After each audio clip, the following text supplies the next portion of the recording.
Hi bakers! We are ready for another teaching video, and because I have been through a lot of trial and error with this formula, I am pleased to present water boiled bagels. So these are the ingredients, and you can see that they're very simple. We have instant yeast, water, but it needs to be slightly on the warm side. We have our barley malt syrup or honey, and this is optional in my opinion, especially if you want to make onion bagels because it's added for flavor and color. We have our bread flour, BF. Now this is the ingredient that I actually had to look up because we didn't use this in school. So what vital wheat gluten is they take wheat dough and they water it down and they strip all the starches from it so that all that's left is the gluten, and then they dehydrate it and put it back into a powdered form. So it's not a protein, it's not a starch, it's the gluten that has already been developed. So that's why this particular formula lends to a very, very chewy and on point texture for my taste. And that's what I want in a bagel. I don't know what you want in a bagel, but I want the outside to be shiny. I want it to be tall. I want to be able to cut it and have good, healthy slices. And I want it to have good color. And so all of these blended together will give you this amazing product. And it's really very simple. It's a straight dough method. So what we're gonna do today is incorporate all these ingredients in this order. So in my bowl, I will put in instant yeast first, and then I will put in my water, and then I will put in my liquid flavoring. And this is actually the directions that you should always do for your doughs if it's a direct dough. You put in your yeast or your liquid. I mean, either of these are interchangeable, but this usually goes in first. And then you have your flavors, your tenderizers, your fats. Any of those go in next. And then goes your bread flour. And I'm using a strong bread flour. I'm using my King Midas, which is like 13.5% protein. And then I'm gonna add in my vital wheat gluten. And I was reading that you probably need for every 3 to 4 cups, this is why all of those recipes that I was finding online or whatever in other books that I thought were from great bakers, this is why I was frustrated, because they use cups. They use volume for a dry ingredient. Why would you ever do that? Weigh it out. That is the most consistent way that you are ever going to have a great product over and over and over. And so, I mean, from my experience, a cup of flour is 5 ounces. Or like a cup of any dry ingredient is going to be 5 ounces. It's not going to be 8 ounces the way a liquid ingredient is going to be. This is like blowing my mind that I can't, like, come on, weigh your things. This is how you get it consistent. If you want to be even more consistent, weigh it out in grams, because a gram is 28 ounces. You've got 28 grams. Sorry, an ounce is 28 grams. So you've got all of that little wiggle room with grams that you can have like a mistake in there. So anyway, for every 3 to 4 cups, you would need like a tablespoon of the vital wheat gluten. It's already gluten, so it's already been developed. So you don't need a whole lot of it. It's like a strengthening aspect. So then we have our salt that we always put in last, and don't even have it touch this stuff, just in case. Like, I'm gonna put my vital wheat gluten on one side and my salt on the other side, and then I'm gonna mix everything up. And then everything just mixes up until it comes into a nice ball. And then I'm going to put it out on my board, and then I'm going to knead it by hand. And I'm gonna show you guys the right way to knead, because even with my experience doing bread at home with my mother, she would teach me how to knead, but I learned a better way to knead, which is almost, I almost had it. I just was pushing too hard. So we'll do that too. And then we're going to and we're only gonna let it rest for a half an hour. And we're gonna cover it on our board. And then we're going to flatten it and cut it and shape it into a ball and poke a hole in the center and twist it around our finger, like, until it's about like 4 inches in diameter, because it's gonna shrink back. We'll put it on our baking sheet. We'll let it rest until it gets to about 20% of its rise. So we're not going to let it double in size because it's going to continue to rise in the water. We're going to put it, and you know, I love experiments. So we're going to do some of them boiled, most of them boiled, because I don't want to ruin all of them. And then we're going to leave some of them out so that you can see what the boiling does. And for my poaching liquid, go across. We are gonna, this is what the book would say. It was a gallon of water and then 3 ounces of syrup and then half an ounce or an ounce of baking soda. And you can put in some salt there too. But I fill up my pan with water and then I put in a teaspoon or 2 of baking soda. I really just splash it in there. I don't measure this part out because this is just the liquid. And then I put a spoonful of the syrup. And that's what gives it a great color and flavor. All right, so, and then we're gonna, right after we boil it, we bake it. There's no waiting. I mean, this is like fast. So I think the whole process takes maybe 2 hours. So if you want it to let it rest in the fridge, I would let it rest in the fridge right after you make the dough. After it's been kneaded, I would put it in a bowl and cover it and put it in the fridge. If you wanted to wait a day and you didn't have time to finish it that day, or if you wanted to start it at night and finish it in the morning and have fresh bagels in the morning, that's another thing that you could do. So let us get started. Take a picture or a screenshot of this. I'll leave it here for 10 seconds. I don't know if that was 10 seconds, but let's get to work. Ready? No. Okay, it's been a while since I've done a show, so I have tried to get all of my things in order before I got ready. And guess what? I am not going to use instant yeast. I'm going to use active dry yeast. And the way that we would convert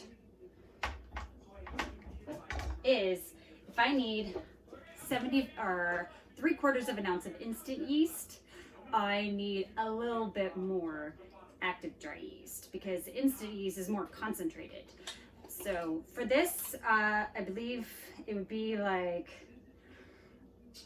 a third more, but I'm just gonna do a full ounce.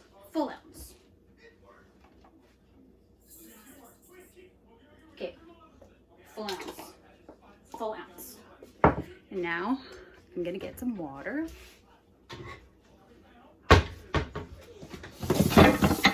As things fall. And it's warm water. It's not cold water, it's not hot water, it's tepid tap water. And I need a pound or a pint or 16 ounces. They're all the same. You heard the phrase, a pint's a pound, the world around. That was one of those things that was drilled into my head in school. A pound. Okay. And now, remember what comes next? Our tenderizers. And you can already see, I know it's a dirty bowl. I don't care. Because I bake bread all the time, and sometimes I don't really need to clean out the bowl. So now I put in my flavorizers, or my tenderizers, or my fats. And in this case, it is barley malt syrup. But you might not have this. So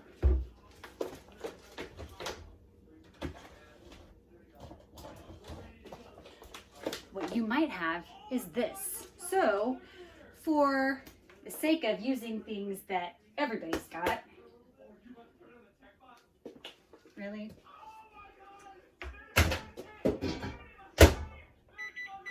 I was gonna see how fast I could do this, and this is how it goes in my house. What did I need? Half an ounce. All right, so I put that in there for 11 seconds. Because sometimes honey crystallizes. Half an ounce.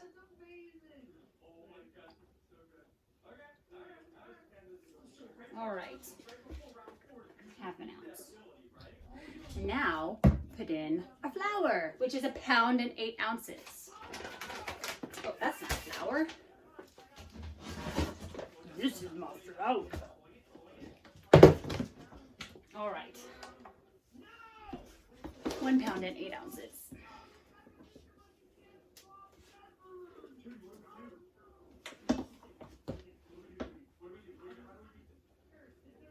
So I have been, I don't know if you guys know this, you should know this by now since I talk about it a lot, but I work for Costco, and for the past 6 months, I've been working a lot. And so that's one of the reasons why I haven't been able to do videos, is because we're trying to catch our lives up. And I've been tired. But now that I've finally fallen back into a routine and the kids got back to school, and it's not 100 degrees, let's get back to baking. All right, so we needed 1 and, where are you? 1 1/4, 1.25 ounces. So we'll do, whoa. Ever had that happen? All the time. This is probably why I should use a scooper. All right, and I don't want this crap on my hands, so, I mean, it's like a powder. This is what it looks like. It's a powder. It's, I mean, this is, I got this on Amazon, and I think Bob's Red Mill makes it also. And it's probably not cheap, but you don't use a lot of it at a time. All right, and lastly,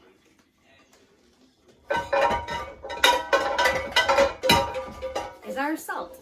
And I almost don't want to add this in until later, but I'm just going to do it now because it's a quick method.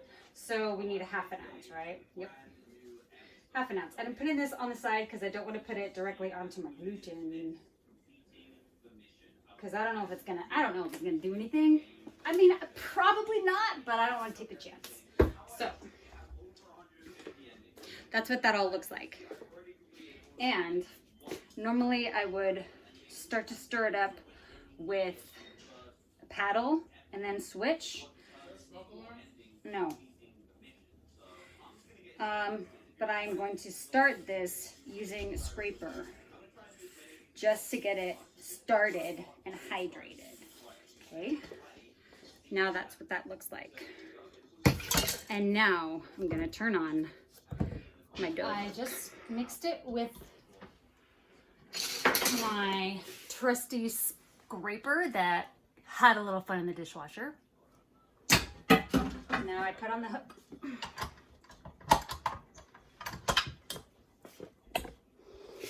And you want to see too, don't you? Low speed. All right. And again, we're just going to let this gather up until it forms a nice ball on the hook. And we're looking for it to clean the bowl if it can, because then all we need to do is turn it onto our surface and knead it until it's nice and smooth.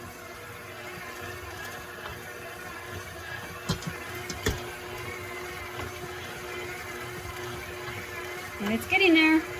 You can see this dough is a very firm dough. So if you try and mix it on fast, it might break your mixer. Like worse than the brioche, like would heat up your mixer. This would just like ruin it if you put it on fast speed. Like you would have parts flying in your face. So don't do that. Just put it on low. You see that? It did not take very long. So now we're gonna take it off. We're gonna come over here. I'm gonna move all this stuff. Give me 1 second. All right. Now is the time for kneading. So, I still have ingredients in the bottom of that bowl, particularly some yeast. And I really, really, really, really need to get it all out.